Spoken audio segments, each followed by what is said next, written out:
السلام عليكم ورحمة الله وبركاته. اللهم صل وسلم وبارك على سيدنا محمد أشرف الخلق وخاتم النبيين. 3 أسماء ثقيلة مرشحة بقوة للعودة إلى المنتخب الجزائري. إليكم التفاصيل. من المتوقع أن تشهد قائمة جمال بالماضي الخاصة بالمنتخب الوطني الجزائري المشاركة في بطولة كأس إفريقيا عودة 3 أسماء، وبحسب وبعد التقارير الإعلامية فإن يوسف بلايلي سيكون من أول العائدين إلى المنتخب الوطني الجزائري خلال بطولة كأس العالم إفريقيا، وبعد تقارير الكاف الأخيرة بخصوص تزويد المنتخبات ب5 مقاعد. وكما أكد المصدر ذاته أن مهاجم نادي نيس بدر الدين بوعاناني مرشح للعودة أيضا بقوة إلى صفوف المنتخب الجزائري.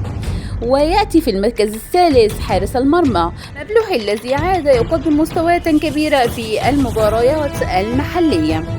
وبالنهاية إذا أعجبكم الفيديو لا تنسوا الاشتراك في القناة وتفعيل زر الجرس ليصلكم كل جديد. دمتم في أمان الله، والسلام عليكم ورحمة الله وبركاته.